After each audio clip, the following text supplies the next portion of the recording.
തിളക്കമുള്ള താരമായി മാറുവാൻ ആകാര സൗന്ദര്യപരമായി കിട്ടിയ ആടരുന്നൻ കടന്നു വരികയാണവൻ.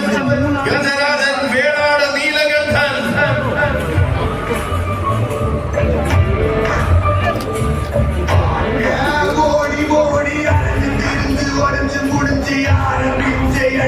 ആവേശത്തിന്റെ തീരാസാഗരം അണിനിരക്കുന്ന കൊല്ലംപൂരത്തിന് ആരംഭം തീർക്കുവാൻ എഴുന്നള്ളി വരികയാണവൻ.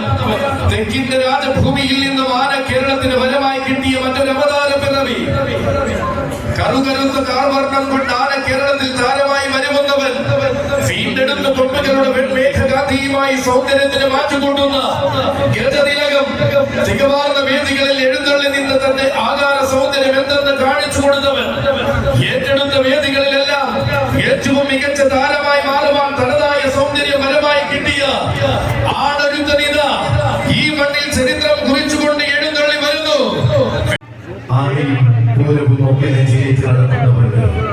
ഓരോ ആനകൾ ചെയ്യുന്നത് സങ്കടത്തിന്റെയും നഷ്ടങ്ങളുടെയും ദിനങ്ങൾ കൂടിയാണ്.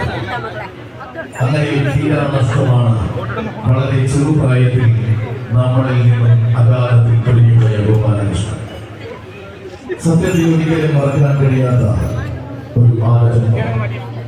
ഒരു പ്രാവശ്യം നേരിട്ട് കണ്ടാൽ വീണ്ടും കാണുമെന്ന് തോന്നിപ്പോകുന്ന ഒരു നിജസൗകുമാരൻ. ആരെയും ആകർഷിക്കുന്ന ഒരു ആനയായിരുന്നു തിരുവിതാംകൂർ ദേവസ്വം ബോർഡിന്റെ കീഴിൽ ആശ്രാമം ഗോപാലകൃഷ്ണ ശ്രീകൃഷ്ണസ്വാമിയുടെ തിരുസന്നിധിയിലുള്ള ഗോപാലകൃഷ്ണൻ എന്ന ആശ്രാമം ഗോപാലകൃഷ്ണൻ വളരെ അപ്രതീക്ഷിതമായി പെട്ടെന്നുണ്ടായ വിയോഗം. ആർക്കും ഏത് സമയത്തും മരണം വരുമെന്ന് പറയുവാൻ സാധിക്കുന്നതല്ല. അതുതന്നെയാണ് ഇവിടെയും സംഭവിച്ചത്. 2009 മാർച്ച് 24